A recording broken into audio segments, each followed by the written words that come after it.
Keď mám prsia takéto, že mám malé nadsmúlanie, ty debilko primitívny. A čo by si chcela vidieť moju Sofinku na mne? No, tak to je ako jeho dcéra, hej? Myslím, že každý normálny zdravý človek si povie, že to je proste na hlavu padnuté. Keď to dokážu stávkové kancelárie, to isté dokáže urobiť aj takáto podobná sociálna sieť. Tiež má 13 zhodov okolností. Ochotná urobiť, je na tebe. Ja neviem, vraj robím dobrú rýžu a strapačky, spodek. Treba to kastrovať. Kamoška ti odpovedá, že nechcem to nechať len tak, komunikujem s právnikom, že on má 40, táto má 36, ja mám 13, hej. Jemu to nejako nevadilo. Prajeme pekný večer. Ahojte. Takže s čím sme začali, v tom pokračujeme, robíme to len kvôli tomu, že my ponúkame riešenie tohto problému. Keď to dokážu stávkové kancelárie, to isté dokáže urobiť aj takáto podobná sociálna sieť. Vypýtať si občiansky preukaz, aktuálnu fotku užívateľa, ktorý sa snaží zaregistrovať a až na základe toho potom aktivovať účet. Nie, tak ako to máme aktuálne, že stačí iba zakliknúť, áno, mám 16 rokov a to mi úplne stačí. To, čo vám tu teraz my ponúkame, môžu niekedy zažiť aj vaše deti. Nerobíme to len kvôli sebe, že máme voľný čas, ale robíme to hlavne kvôli deťom. A ten voľný čas myslím, že nemáme ani jeden, ani druhý. Ide o to, že v podstate do nebezpečia sa môžu dostať či už naše deti alebo vaše deti, čiže nech trošku vieme tomu predísť. A opakujem, keď to dokážu stávkové kancelárie, musí to vedieť aj takáto sieť. A nehovorím iba o tejto sieť, aby to niekto nebral ako útok na túto konkrétnu. Čo tu máme? Máme tu ahojky. Po ahojky nám prichádza po 7 minútach, že by ich čávo chcel ísť do mňa. Lebo sa opýtal, že čo by si chcela robiť. Nemá zajtra školu, to je teda pekné. A čo by si podnikla? Išla niekam preč a ja skôr do teba. No, čiže bavili sa ešte kvázi normálne a hneď sa to tam zvrtlo. Po 7 minútach sme tu mali, že by chcel zasunúť do mušličky. Vopred upozorňujem, že nebudem si až tak dávať bacha na hubu, lebo už sa to nedá. Nedá sa to, pri týchto uchylákoch sa to už jednoducho nedá. Nedá a hlavne pri tom konečnom, to je úplná že čerešnička, z ktorej myslím, že každému normálnemu človeku sa bude chcieť vracať, ako sa chcelo aj nám. A čo sa týka tejto čerešničky, tak nechcem to nechať len tak, komunikujem s právnikom, dokonca mi aj volal, ja som tedy už nemohol dvihnúť, ale potom mu ešte zavolám a budem to riešiť ďalej, už je veľa hodín. Takže začalo to nejako takto, vedel o tom, že je starší od môjho ocina, niekde som to tu akože písala, aha, tu je to napísané, že on má 40, táto má 36, ja mám 13, hej. Jemu to nejako nevadilo, nejako mu to neprekážalo, bol s tým úplne v pohode.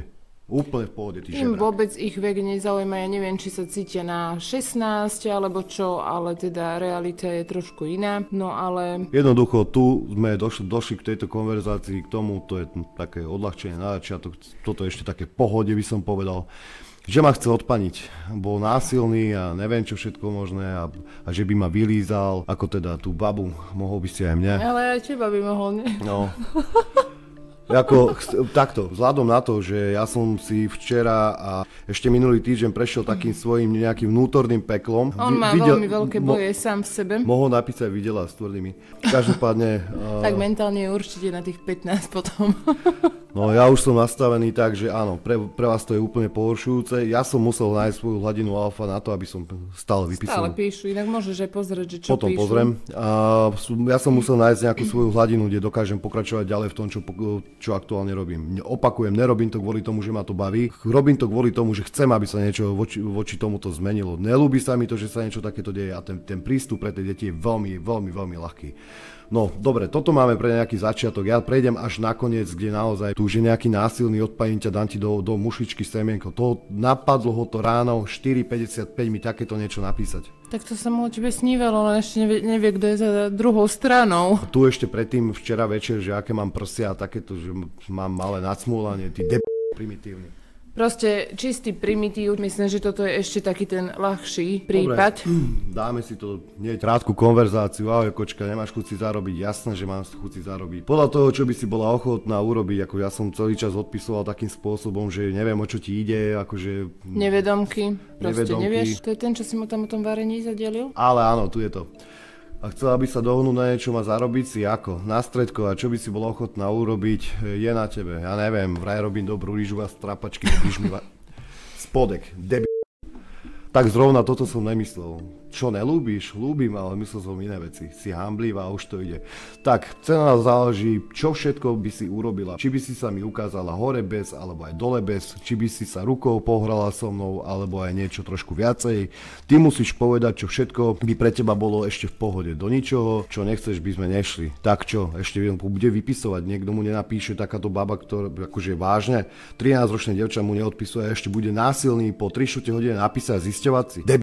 Tak myslím si, že ľahká korisť mladé hlúpe dievča, čiže ide si vynúcovať pozornosť. Dobre, ideme ďalej. Tu máme ďalšieho, toto máme dosť podobné. Tam to začalo tiež nejako, ahoj, čo robíš, dobré ránko, hľadaš tu niekoho, som s kamoškou a nechcete kamoša. A už potom išiel, pomôže vám so všetkým, niekde som písala, že my potrebujeme pomoc, alebo akú, a ty tiež akú. Nepotrebujete finančne pomôcť, aha, peniaze, asi zlá ponuka, prepáč. Však ja som nič nenapísala, že chcem, tak prepáč, zabudni na to. Pohoda, nič sa nestalo.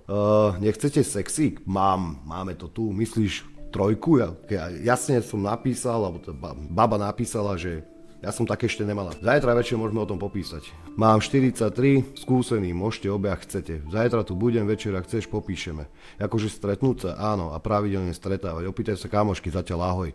Kamoška ti odpovedá, že... Obliž jej spodek. Takto, veľa ľudí mi písalo, prečo to neriešim nejako radikálnejšie a takéto veci. Nemôžem to riešiť radikálnejšie, potrebujem to riešiť diplomaticky, potrebujem to vyriešiť tak, aby sa to vyriešilo aj do budúcna. Odchytávať ich a niečo podobné. Ja toto určite v pláne nemám. Kto bude mať v pláne, je to na nich. Ja nikoho nenabádam k trestnému činu, ani nič podobné, kto čo ako chce. Tu sme mali ďalšieho, akože to prišlo hneď po chvíľke, že či ťa chcú chalani a takéto nejaké blbosti a potom tak, že by chcel sex a ukáž mi prsia a takéto. Toto je ešte taký slabý odvar, ale... Také tie bežné otázky, aké máš prsia, aká veľkosť, aké nosíš nohavičky, tak to sa v podstate asi objavuje u 80%. Áno, to v podstate každý druhý, alebo každý tretí sa k tomu po 5, po 6, po 10 minútach vždy dostal.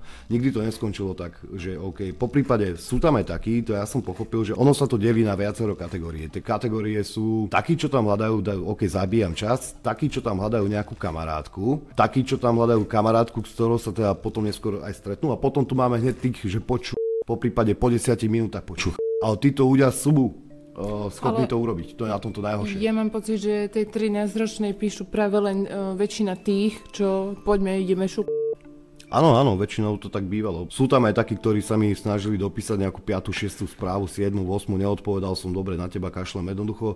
Naozaj, tých správ tu máme strašne veľa. Za tých pár dní sa to tam nazbiera. Potom tu máme ďalšiu taktiku. Tu nejaká baba, ako začalo to tak, že ona má 18 rokov. Chcela by sa so mnou iba porozprávať ako s kamarátkou a takéto. Táto baba viedla s nama, si podarená, čo robkáš. Najprv to také, že čo ťa sem priviedlo. To je otázka, že či má tiež 13 kamarátka. Ona písala, že má 18. No dobre. Či si zvedavá. Každopádne došli sme až k tomu, že či ju nás teda nejako zrušujú chlapí, či býva dole mokrá a neviem čo. Je to jasné, že za týmto profilom sa skrýva nejaký úchylný chlap, ktorý si na tomto všetkom robí dobre. Jednoducho tu poslal, že pošli mi nejakú fotku a ja ti pošlem, že toto som akože ja, mám 18 a neviem čo, ako prejdi si prstíkom po a tak ďalej. Áno, pravidelne 18-ročné dievčatá si potrebujú vypisovať s 13-ročnými, to je také úplne bežné. To je hnus, úchylné, prosté hovada. Tuto máme babu, ktorá sa tvárila, že má 11 rokov, že akože tiež rovesnička, chce sa akože porozprávať, že s kamarátkou a niečo takéto. No a začalo to, ahoj, pokecaš mladšou babou a takéto všelijaké blbosti. Potom, že dala som ťa k priateľom, pozri moje albumy, je tam naozaj mladé dievča, ktoré môže mať 11-12 rokov, je tam obyčajne ako nejaká odfotená selfiečka, nie je tam ako nič také, čo by tam nemalo byť ako v pohode. Ale už to potom išlo, že aký má byť muž, tak musí byť zábavný, inteligentný, má príjemný hlas a krásne vonia. Keď mi toto napíše 11-ročné dievča, tak klobúk dole pre tebou. Samozrejme, toto už bolo, a ešte aby obdarený bol. Fakt. To 11 určite potrebuje, ja si skôr myslím, že 11 teraz zaujíma Lilo a Stitch. No a že ona nechce deti, mi tu potom písala, že ona chce dospelého, lebo že ju chcú maximálne nejaký pedofil, mne sa deti moc nepáčia, dospelého by som chcela skôr, pochybujem, že 13-ročný by spĺňal moje podmienky na chalana. Toto určite napíše. 11-ročné dieťa. Potom som to ukončil, ja už som potom neodpisoval, jednoducho už ma to nebavilo tam, hovorím si, ty kokos, úchylné hovado, sprosté, primitívne, nič iné. A nemalo to... Ale hlavne voňavý, však keď sa zhasne, nebudem vidieť. To môže aj pre teba už ešte toto bude prekvapené. Vieš čo, akože, však povedzme si na rovinu, ty si sa tomu viacej venoval, lebo tak mne sa nedalo kvôli práci. Takže ja veľa vecí tu vidím prvýkrát, od niektorých viem, čo si mi iba spomínal, ale to mi stačilo. No a teraz tu vidím všelijaké prekvapká, čiže som aj radšej ticho. Chcem sa boskávať tvoje pery, aj tebe sexovať, budem pomaly teba sexovať a niečo takéto. To, čo máš dole vagínu, budem sexovať. Akože ten ide Čavo, slovenčinu, jak tak Čavo pozerám. poslal aj fotku, má 39 rokov, myslím, že tam sa k tomu normálne priznal, že má problémy nejako so ženami, že... Nie, ako nešťastno zamilovaný si spomínal, že bol či čo to... Áno, či nešťastná láska, neviem čo. A večer o 10:00 po nešťastnej láske, ktorú písal pred 2 hodinami predtým, vyližem ti onem. Mušličku. Oblíž mi spodek, znova to zopakujem. Pripevný.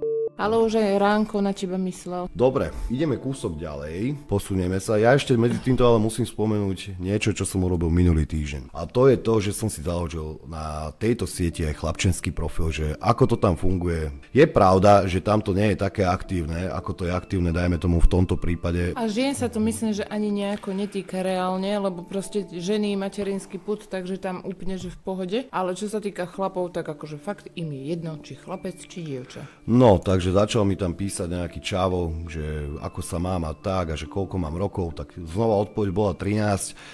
Je to pekné číslo a potom si to človek aj skôr zapamätá. Také rozprávkové. Také rozprávkové.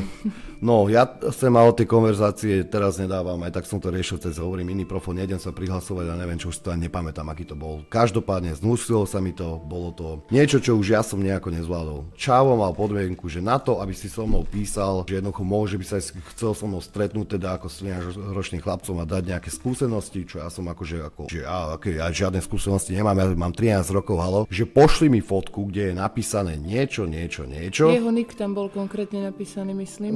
Je to dosť možné, že tam bol jeho nick. Prilož si ten papierik na hrudník a odfoď mi hrudník. Túto fotku dostal, nepoviem ako ju dostal ju, kde to naozaj spĺňalo tie jeho požiadavky, ktoré chcel a došlo niečo, že krásne, tam by som sa vážne spravil, vystrikal a takéto. A pošli ešte ďalšiu. Takže toľko k tomu ani chlapci nie sú úplne, že bezpečí. Safe. Není sú safe. V tomto prípade sú není safe. Tomu zlatému klincu, to je najväčší zlatý klinec, ktorý hovorím, sa snažím vykomunikovať aj s jedným právnikom. Ten už ťa lúbka. Áno, ten už sa do mňa včera zalúbkal večer. Čavo je po sprche, čírov náhodou a sedí na gauči. Bral by som také dievča za frajerku. Nevadí ale mu. Si starší, nevadí, mám skoro 11-ročnú dcéru. Ty debko primívny. Ale to není všetko, samozrejme, niektorí ste už pochopili, to ešte len príde. Ona je štvrtáčka, vadí, mne nie. Stále chce spávať vedľa mňa, toto sa mi veľmi ťažko číta. Zlatko, a ja ťa normálne na chvíľku poprosím, že ja si idem zapáliť, poď chvíľku sama, dobre? Dobre. Takže tam je to v podstate... Inak túto celú konverzáciu vidím prvýkrát. Stále chce spávať vedľa mňa, každú noc mi vlezie do postele a chce spať pri mne. Ale tam v podstate to iba začína, lebo ocko chce mať doma ženu, nie dcéru, ležať vedľa nej. Len či žena je práve 13-ročná dievča, teda asi ťažko. A on už by sa chcel túliť. A on by sa chcel túliť hneď s dcérou aj s tou 13-ročnou. Čiže prečo by sme si asi nedali trojku s 2 dievčatami. Bude mať v postielke 2 mladé dievčatá. Je mi to chore a doslova sa mi ťažko nad tým aj rozmýšľa. Má svoju izbu, posteľ a stále spí vedľa mňa. Však čo by sa mohlo stať, keby spíte obe pri mne? Budem vás pusinkovať, obe. Normálne by som vzrušený ostal. Toto myslíš fakt? Áno. Budem pri vás oboch vzrušený. Áno. Takú facku by som ti zavesil. Už si sa cítila niekedy vzrušená a budem vás boskavať aj hladkať, štekliť. No asi bola. Tak ťa trošku zruším, rozpálim. A toto má rozpáliť 13-ročné dievča. No, dám ti ruku pod nohavičky a budem ti dráždiť pipinku. Toto napíše človek, čo má doma 11-ročné dieťa. Budem ťa štekliť po pipinke a chytím tvoju ruku a dám si ju na svoj penis. A kde budeme? Chcete na gauči alebo v posteli? On už hneď hovorí o svojej dcére a o nejakej 13-ročnej, no chore proste. Rozhodni. No asi postel len, a čo dcéra bude zavádzať? No tak mám 2 ruky, budem obe štekliť, tak nevinne. A vy môžete mňa štekliť. Si tiež akože šteklavý. Ja šteklím pipinky a kde budete mňa? Ja neviem. Keď fakt netuším, kde čo mám chytiť tvoju a dcerinu ruku a priložiť si ich na penis. Mne sa ste grcať, fakt. Samozrejme, tu ja som už mal akože dosť, ja už som nevedel ani čo to, ja som popri tomto všetkom vyfačil 1 000 000 cigaret. Chceš mi honiť s ňou? Ako robiť rukou? Áno. A to sa dá takto naraz? Áno. Akú máš mušličku? Neviem, aké bývajú, aby som odpovedala. Fú, tak mi tvoju opíš. Ja neviem, aké sú. Tako ako všetky, veď ako aj vy máte to svoje chlapy. Aké máš nohavičky? Teraz také bedrové. Môj penis má 22. Nemôže mať toľko, veď to je moc. No, narastol, a to fakt? Áno, to je moc? Ja neviem. Asi hej, veď ja mám 145 cm. To nevadí, koľko máš cm. Aspoň budeš príjemne cítiť pekne hlboko v sebe, ty buz... Záleží, ako hlboko ho budeš chceť. A čo by si chcela vidieť moju Sofinku na mne? No, tak to je ako jeho dcéra, hej. Tu už som úplne išiel do prdele. Chcela by si najskôr pozrieť. Aby som ju to a potom teba, ja neviem, čo je lepšie. Si pekný. To som sa snažil z neho dostať fotku. Tebe by nevadilo, že idem s ňou, čo ja viem, veď asi nie. A ako hlboko mám ísť do nej? To píše o svojej dcére. Ak má reálne tento človek dcéru a toto sa ukáže, že to nebolo iba niečo a ja odkomunikujem toto všetko s tým právnikom, tak ja verím tomu, že tohto žebráka Nemôžeš. Pomojkal by som ťa, potom som už ma lúbkal a neviem čo. A on si pokračuje ďalej, on mi teraz na 20 na 23, čo je v podstate pred pol hodinou napísal, či mám chlpky. Či ukážem, ako teraz vyzerám. Ja ti ukážem, ako vyzerám. Pozdravujem ochotných chlapcov za určité veci. Ja hovorím, nikoho na nič nenavádzam. Akože ja mám dosť. No, toto očividne je otec Roka, z ktorého sa bude chcieť asi každému grcať. A ja len ľutujem tú ženu, ktorá s ním reálne, ak má dieťa, tak myslí si, ja neviem, ide do roboty, myslí si, že je s otcom bezpečí a nakoniec môže časom zistiť, že jej vlastný otec jej to dieťa obťažuje. Pre mňa ako pre matku je to... Takto, ja sľubujem, že pokiaľ to bude možné, tak proti tomuto zakročím. Ja mám takú nejakú informáciu, že pokiaľ nie som agentom na vyhľadávanie pedofilov alebo niečo podobné, tak s týmto neurobím nič. To je zatiaľ moja informácia, ktorá je čiastočne podložená právnikom, ale ja nehovorím, že či to tak je alebo nie. Každopádne, toto je ďalší problém, s ktorým budeme teda bojovať. V prvom rade, treba si predstaviť aj to, že naozaj my sme 13-ročné dieťa, ktoré toto číta. Číta to, že nejaký pedofil, či oni sa nejak inak nazývajú. Svoju dceru. No, asi tak. Dobre, ja mám na dneska dosť. Určite... Urobte si svoj názor, kľudne nám na to napíšte, ale myslím, že tuto asi to nebude mať pochopenie u nikoho. Myslím, že každý normálny, zdravý človek si povie, že to je proste na hlavu padnuté. Ja tu nemám čo chápať. Jednoducho toto treba to kastrovať a vy uchyláci, budem direktívny, jednoducho fakt, začnite to riešiť. Riešte to ešte pokiaľ je to možné, takže toto je choroba. To nie je orientácia, vy ste chorí. Riešte to ešte s lekármi, pokiaľ je to možné, lebo začnú vás potom riešiť nejakí iní ľudia. Neviem koho myslíť. Prajem pekný večer. Ahojte.